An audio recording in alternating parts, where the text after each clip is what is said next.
Say what? Hey, investors, can we talk to you? No? Come on, we got a game. Just a little bit of tension.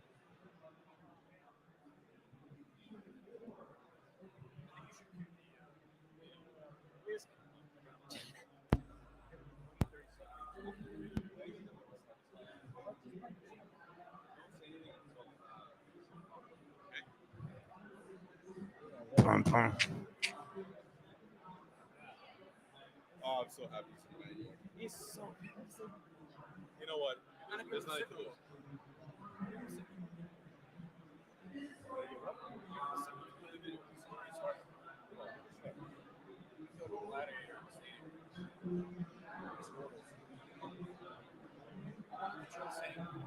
We're getting to Dubai for so long that we're supposed to have two presenters, but we made it be. Yeah, don't say that.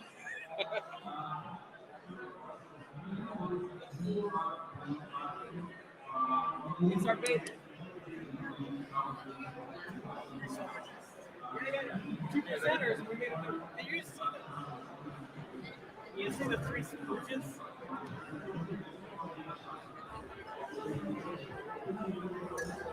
Where's the sound?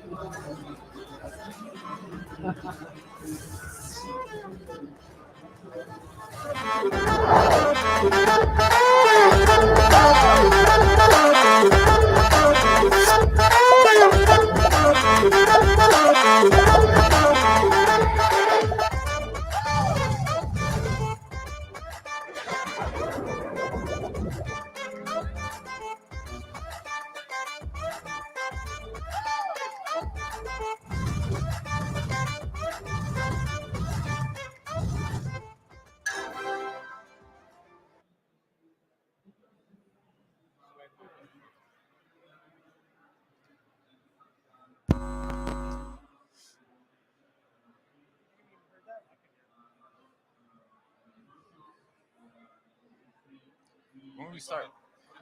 Hey guys, we're from GOB 𝐏𝐥𝐞𝐚𝐬. My name is Nick. I'm the game lead of this game project.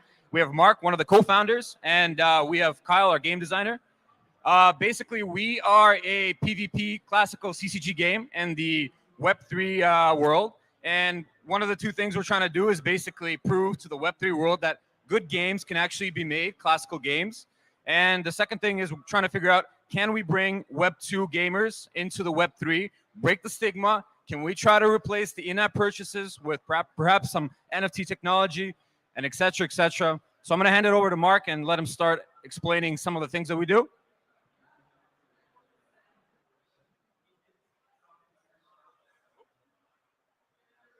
Yeah, so check. Yeah, there we go. So every game needs lovable characters. We launched the Goons a year ago. People have been trading them since then and sharing them all over social media. They're upgradable avatars, which basically, as the player progresses, they get cooler and cooler and stronger. They give you access to certain in-game features like exclusive tournaments. And also they have certain abilities like a game such as Hearthstone that has hero abilities, so they can do super cool things in the game as well. And one thing we did is give them full body avatar extensions where they're fully customizable characters. They're also tradable on OpenSea, Luxor, and the like. And they can do some things in game such as cool finishing dance moves. So if you're familiar with Mortal Kombat, you can show off to your opponent once you really kill them. We also have Goon cards, which are obviously the fundamental asset in our world. There are 300 individual unique NFTs on Immutable X, which is a layer 2 blockchain. They all have unique abilities in game. So if you're familiar with trading card games like Hearthstone, Pokemon, and Yu-Gi-Oh, they're going to be a familiar feel to you. They're so much more cool than that. There's 30 years of industry experience that we have and evidence in the trading card game space ever since Magic the Gathering started. And since then, we found a lot of interesting things that we can do to attract the Web2 traditional gamers. And I'm sure that Kyle has a lot of cool things to say about the game.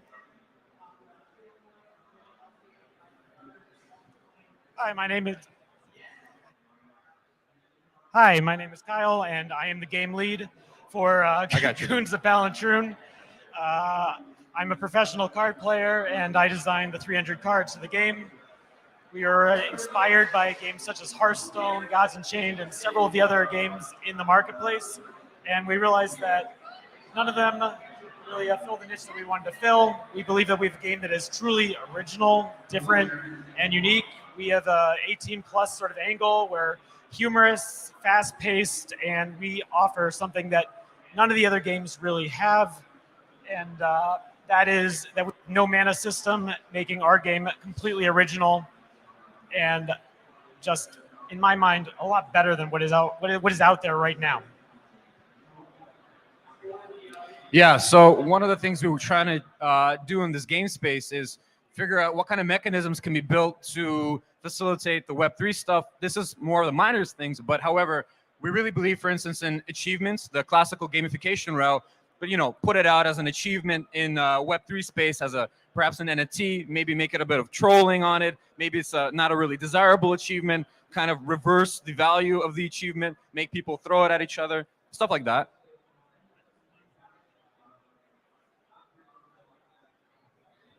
So one more thing we added is virtual land NFTs.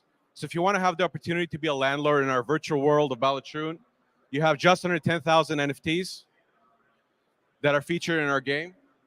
For gamers, you can unlock new and cool battlefields. So let's say you want to play on a snow battlefield or a desert one. If you hold one of those land NFTs, it gives you access to that.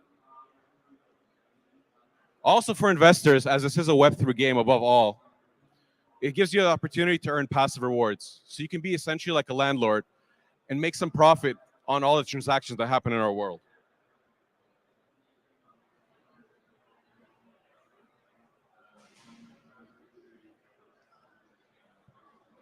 I think that's my cue. Moments, that's another social aspect that we're trying to add. This one is technically boring and complex, but long story short, we want to create these 3 to 5 second kind of like auto gifts for you while you're playing the game. And if it's a really cool moment, it would do this thing by yourself. And if you like it, you can send it basically while you're in the battle. And it would also be minted on the Web3 chain, also something shareable. We would allow it to be posted on whatever, Instagram, Twitter, any other social media. It would happen automatically. And just a lot of, magic under the hood, so to speak.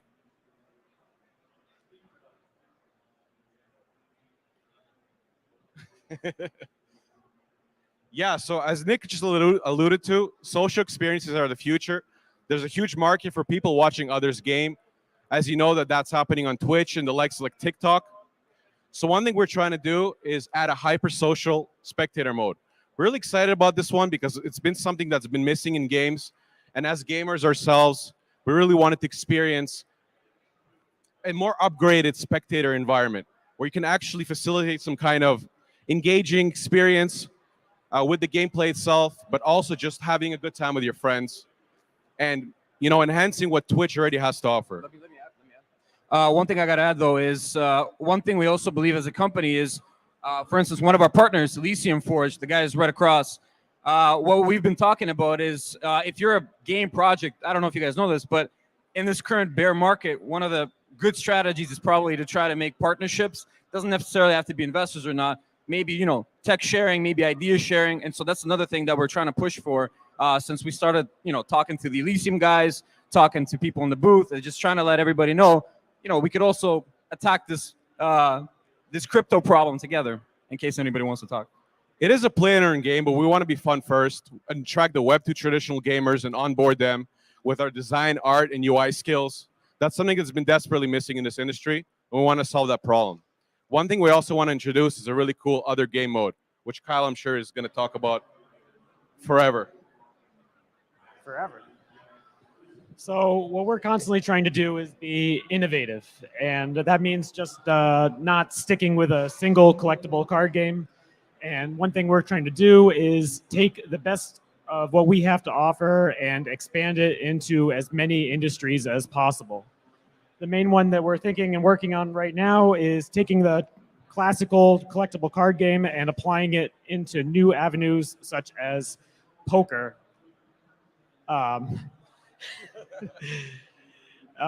way of doing that is taking the creatures from our game, which are incredibly unique, and actually applying it to Texas Hold'em and using elements such as auto battlers that are extremely successful, and this would allow us to expand our market share and be able to reach new people and bring new audiences that normally wouldn't be interested in collectible cards, and bring them all into what we're trying to do and expand our market share. Yeah, the trading card market is a really strong niche. We're trying to be competitive there against the Web 2 games, but show off our Web 3 layer. That's really important. But the poker market is just so much bigger. And I think combining the two things together is going to elevate us to the next level. Thanks, guys. Thank That's you for all your for time. now. Cool.